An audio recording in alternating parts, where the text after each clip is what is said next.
All right. So if you are looking to get your real estate license and you're looking to make 100K your very first year, this is the only video you'll need to watch. I'm going to actually break down how I was able to earn 200K my very first year as a real estate agent. Now, big caveat, it's different times. When I started, it was literally the beginning of COVID, which had rates at like super low times. I think it was at 3.5% when I initially started. And as the year went on, it went as low as 2.5%, which is when I got one of my clients into contract on a condo. So it's basically free money. But today, rates are like triple 2.5%. They're like over 7.5% at this point. So money is hard to borrow, right? So there's not a lot of people, looking to purchase homes at this point. It's different times. However, I will say this. I've been fortunate enough to come to a brand new city. I initially started in the Bay Area, right?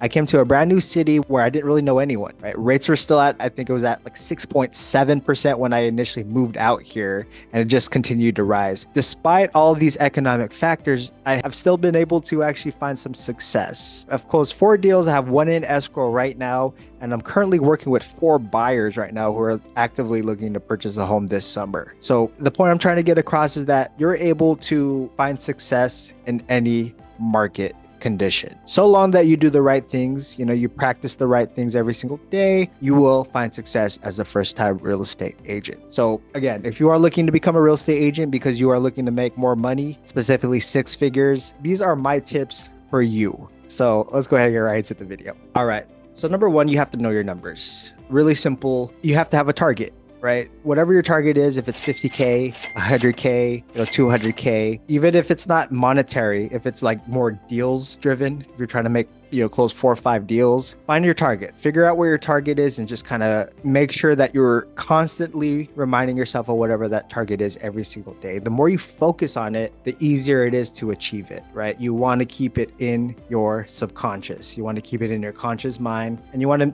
turn it into a habit. Right? The more energy you put into knowing what your target is, the better chance that you have of achieving it. Right? Now, for this specific example, I'm just going to use a monetary target, right? So 100K. So take your 100K and just reverse engineer that according to your business as a real estate agent. Now, the first thing is you have to figure out what your split is, right? So for my example, my split with my broker EXP is an 80-20 split. So what does that mean? For everything that I close, every commission that I get, I don't get 100% of my commission, right? So if I close a deal at 1 million, they're paying me 2.5% of that $1 million purchase price. That would leave me at about $25,000, right? $25,000 for a $1 million purchase. And then from there, I go ahead and keep only 80% of that $25,000.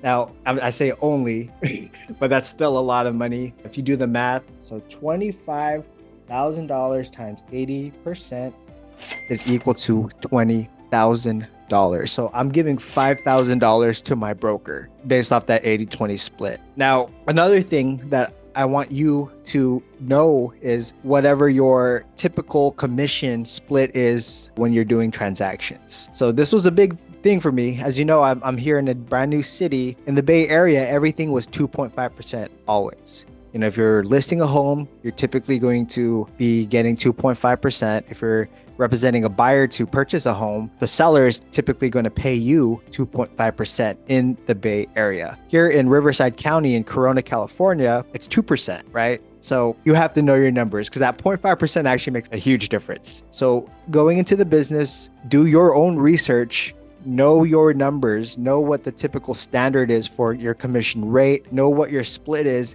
and figure out all those numbers and put that into the equation as you reverse engineer. So let's go ahead and get back into the example. So I'm trying to make 100K, right? And say I'm closing $1 million of real estate per transaction. I'm going to need to close 5 transactions to make 100K, right? Because $20,000 is what I'm going to be earning every single time. Now, big caveat here is $1 million isn't the average home price here in Corona, California. The average home price is going to be $750K for a typical single family home. In the Bay Area, I think the average home price over there is much higher. I think it's about 1.3 at this point. I might be wrong. It might be a little higher, but the point is know what your average home prices are in your specific city or the farm that you're going to actually work at. Right. By knowing that, you'll be able to reverse engineer your goal of 100K and then understand how many deals you need to close every single month, right? Or every couple months to be able to reach that goal. Now, knowing your numbers is great because what it does is it forces you to think, right? At that point, when you look at the numbers and you see what needs to be done, you're going to be in a position where you're just like, man, okay, great. I need to close 5 deals in a year to make 100K. So every 3-4 months, I need to be closing at least 1 deal, right? So what do I need to do? How do I schedule my day? How many people do I need to talk to in order to be able to hit that goal? You know, your mind starts to automatically just kind of like uncover answers to allow you to like be more proactive on how you should reach that goal. Now, another thing, guys, as I mentioned, this goal, you need to remind yourself of this goal every single day. Write it down on paper, put it into your schedule every single morning. Understand that this is my goal. Think about it, put energy towards it so that you could put yourself in a better position to actually hit that goal. Point number 1, know your numbers, reverse engineer whatever your goal is according to your city's numbers and look at that goal every single day. All right, so point number 2, I kind of alluded to this earlier, but you want to operate from a schedule. Okay. So how I alluded to it is, with your goal, I think it's vitally important to put it on your schedule every morning when you start your day, sipping your coffee to look at your goal, right? Put that into your daily schedule, right? The thing is, as a real estate agent, especially if you're coming from a 9-to-5 job where you do not really have freedom, you literally just go to work and then you kind of know exactly what you're going to do because your manager is going to give you your tasks. As a real estate agent, you are literally free to do whatever you want to do, right? And that's a good thing and that's a bad thing, right? Depending on how you actually respond to this kind of freedom, right? Now, if you're not operating from a schedule, then you are not going to be able to find success, right? Why? Because there's no discipline and everything is just random. And that is not how you want to operate a real estate business, especially if you have goals of being a very successful real estate agent and making plenty of money. I guarantee you this, guys. Any successful real estate agent that's going to be in the business for, over 4 or 5 years, they are all operating from a schedule. They're treating their business like a business. It's not a hobby, and they're doing what they need to do every single day to inch the needle closer and closer and closer to whatever goals that they have, right? And I'm going to tell you, my very first year, I didn't operate from a schedule my first 6 months, right? And then my first 6 months, it took me 6 months to get my very first deal. Actually, 4 months. My point is, I was very random with how I structured my day, right? I didn't know how to structure my day as a real estate agent either. I didn't do the things that I needed to do. I didn't have all my ducks in a row. I thought I could just go into the business, and hustle my way, bootstrap my way to finding success. And honestly, that is just not the way to run a real estate business. So operate from a schedule. What does this mean? It's really simple. When you wake up, you have your morning routine. This is kind of me just telling you what I do from now and what's worked for me, what's helped me find successes. I have a morning routine. I give myself my couple hours in the morning to focus on me, to work on me, get my mindset right so that I could go ahead and give myself fully to all my clients and I could serve the world, right? In a state of mind that's right, that's giving and it's full, right? You can't serve yourself. It's better to serve yourself when your glass is full versus half full or versus empty, right? So you want to make sure to focus your day on filling your glass up. From there, my meetings start at 9 a.m. typically. My first meeting is at 9 a.m. I do what I need to do, talk to the people I need to talk to. And from there, book of business. It's my CEO time. When I look at my actual business as a whole, I'll zoom out and then I'll make sure that all of the systems are churning, right? This is another big business tip that I've found or that I've been told. As a business owner, you want to focus on creating systems, right? The systems will run the business while I focus on making the systems better. I run the systems while the systems runs the business. So that is important, right? And that was a huge thing for me building my business up. From there, after looking at my book of business, I actually, how could I forget? I prospect. Prospecting is a must for every single real estate agent. If you're not prospecting, if you're not lead generating, then you're not in business, right? You need people to do business with in order to be able to find success. And then from there, it's just, bringing each lead down the funnel to the point where they're ready to do business with me, find them a home or help them sell their home, and then from there get paid in commission. So that is typically how the called the lifeline of a lead runs in the real estate business. But I digress. Operate from a schedule. If you're not operating from a schedule, then for the most part, you're not going to find any success. And you're not going to get anywhere near closing 100K, or you're not going to get anywhere near earning 100K your very first year as a business. Now, little tidbit, as long as you're lead generating every day, you will get your goal.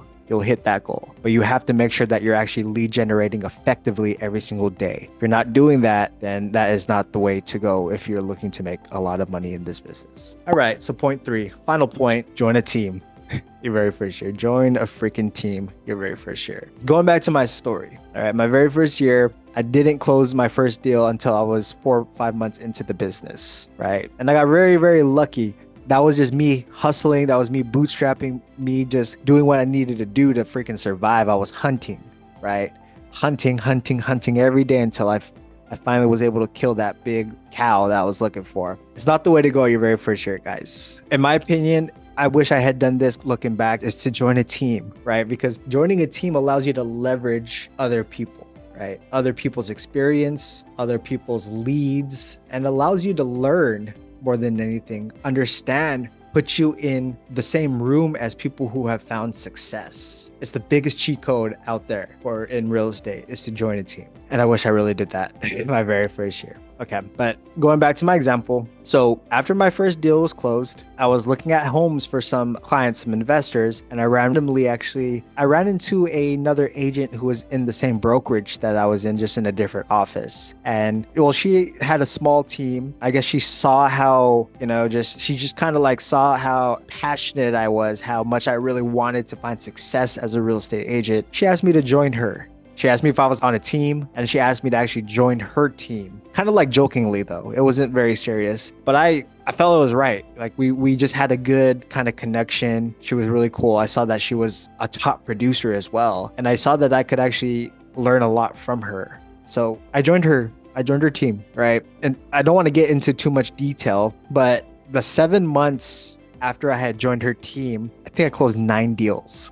9 deals after joining her team. And it's not coincidence. I learned so much from joining her team. And the good thing for me too is it was just me and another person. So it was a 3-person team, and I was able to get a lot of attention from her, right? And again, it wasn't coincidence. It was the fact that I was soaking everything up like a sponge. I had more confidence because I had someone who was, a top producer on my team. I had her, I could have called her anytime, and she really, really, really helped develop me as an agent and my skill sets and gave me a lot of the secrets to the game, right? So joining her was the reason why I was able to make 100K my very first, well, actually, I destroyed 100K. I made 200K in GCI my very first year as a real estate agent. So join a team, leverage them. If you don't join a team, you might be able to find success, but there's just things that experience can only teach you, right? And why not leverage someone else's experience? Why not leverage someone else's network? Why not leverage somebody else's willingness to help to allow you to find success and to learn faster, right? I learned so much. Again, I learned so much that 7 months that I worked with her, and I wouldn't be the agent I was now if I had not joined her team. So, right. Join a team at least for a year. This is the thing too, guys, is you don't have to be in the team forever, right? You could negotiate your terms. You can negotiate your, splits with your team leader. There's so much freedom that you have in this business, but I highly recommend join a team. All right, guys, I know our rant.